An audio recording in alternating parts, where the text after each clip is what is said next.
5 August রাজধানীর যাত্রাবাড়ী এলাকায় বিজয় মিছিলে যোগ দেওয়ার পর থেকে নিখোঁজ হাসান। ভোলা সদরের কাচিয়া ইউনিয়নে থাকে হাসানের পরিবার। ঢাকায় এসে ছেলেকে খোঁজার সব চেষ্টা করেছে তার বাবা মা, তবে এখন পর্যন্ত কোনো সন্ধান মেলেনি। স্বাস্থ্যকর অল টাইম ফ্যামিলি কেক, সব সময় all time healthy life. 5 August শেষবার পরিবারের সাথে কথা হয় হাসানের। জানিয়েছিলেন শিক্ষার্থীদের সাথে মিছিলে যোগ দেওয়ার কথা। এরপর থেকে আর হাসানের সন্ধান পায়নি তার পরিবার। পরদিন 6 আগস্ট ফেসবুকে খুঁজে পাওয়া একটি ভিডিওতে হাসানকে গুলিবিদ্ধ দেখেছেন বলে দাবি পরিবারের। ছেলে বেঁচে না থাকলেও অন্তত তার মরদেহ ফিরে পেতে চায় পরিবারটি।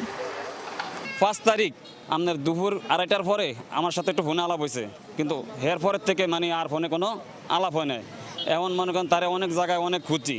আমার ছেলে যদি বাচ্চা থাকে তাও আমার কাছে ফিরিয়ে দাও, আর যদি মারা যায় তাও আমার লাশটা যে আমি পাই, এই অনুরোধ আমার।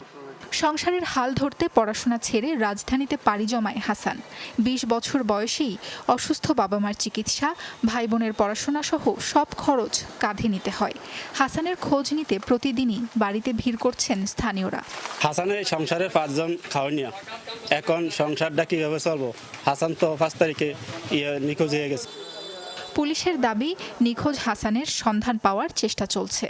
আমাদের থানায় আসলে এই সময় কোনো জিডি বা অভিযোগ হয় নাই। তবে আমি আবার টেলিফোনে ওদের বাবার সাথে কথা বলেছি, কথা বলে এই তথ্যগুলো জানতে পেরেছি যে সে ঢাকায় যাত্রাবাড়িতে থাকতো, বাসাবাড়ি, আর কাপ্তান বাজারে একটা ইলেকট্রিক দোকানে কাজ করতো। তো তার সন্ধান সে পাচ্ছে না। তো সন্ধান আমাদের এখানে যদি সন্ধান পায়, আমরা যদি কোনো সন্ধান পাই ওনাকে জানাবো। ঢাকার কাপ্তান বাজার এলাকায় এরশাদ মার্কেটে একটি ইলেকট্রনিক্সের দোকানে কাজ করত হাসান। সাবরিনা লিজা, যমুনা নিউজ।